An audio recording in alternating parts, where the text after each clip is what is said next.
Pakaigan, pangatlong araw pa lang ng buwan ng Marso na Fire Prevention Month. Pero kabi-kabila ng sunog ang naitatala.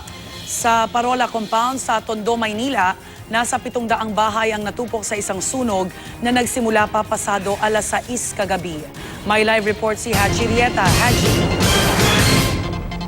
Yes, Rhea Igan, 8 oras matapos nga sumiklab ang sunog ay naideklarang fire under control ang sunog dito nga sa Parola Compound, dito nga sa Tondo, Maynila, kung saan mahigit 1,000 pamilya ang nawalan ng tahanan. Hanggang sa ngayon ay naalam pa rin ng otoridad kung ano nga bang dahilan ng sunog. Narito ang ulat.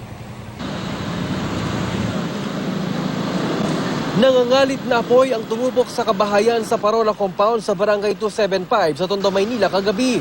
Sa laki ng apoy, halos lamunin ito ng buo ang mga bahay, lalo pat gawa ang mga ito sa light materials.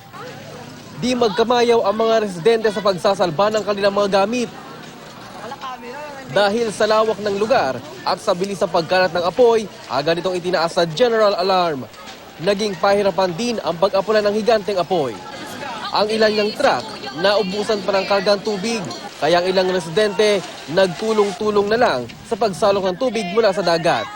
Pero sa kabila nito, umabot ng halos 8 oras bago na kontrol ng mga bumbero ang sunog.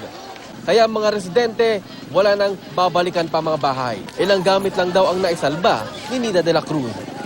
Saan na po kayo pupunta ngayon, ma'am? Hindi ko po alam kung saan po kami pupunta. Oo, wala na, yung bahay nyo, tupok Wala na po sa may dagat, wala na po lahat. Kamusta naman po ng pakiramdam?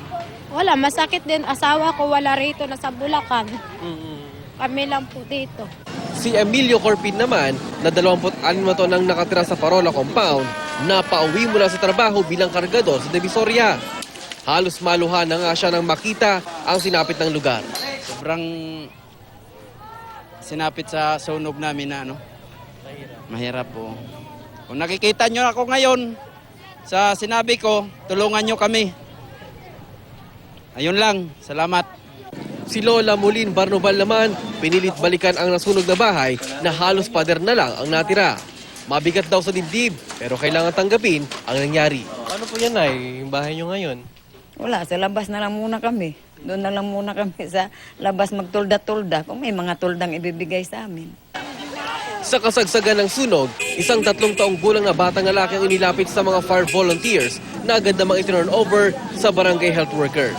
Dalawa yung tinitingnan natin na anggulo doon, yung pinaglutuan o kaya yung mga electrical appliances niya na naiwan doon sa loob ng bahay. Doon tayo nakapokus, doon sa origin of fire. So after siguro ng mapping operation natin, be-verify natin yung yung cause ng sunog. Rhea, mahigit 700 bahay itong tinupok ng apoy at pakita lang natin itong sitwasyon ngayon dito sa Parola Compound nga. Ito yung mga residente na nandito ngayon sa labas ng compound na nasunugan. Samantalang iba naman ay nasa Delpan Evacuation Center dinala. Ayon sa mga residente ay antay na lang daw nila na maklear itong Parola Compound nang sa ganun ay makabalik sila at makompo nila ang kanilang mga nasunog na bahay. Ayon naman sa pamunuan o pamahalaan ng Maynila ay magbibigay naman daw sila ng tulong medikal at mga pagkain para na rin sa mga nasunugan dito nga sa Parola Compound. Rhea? Maraming salamat, Haji Rieta.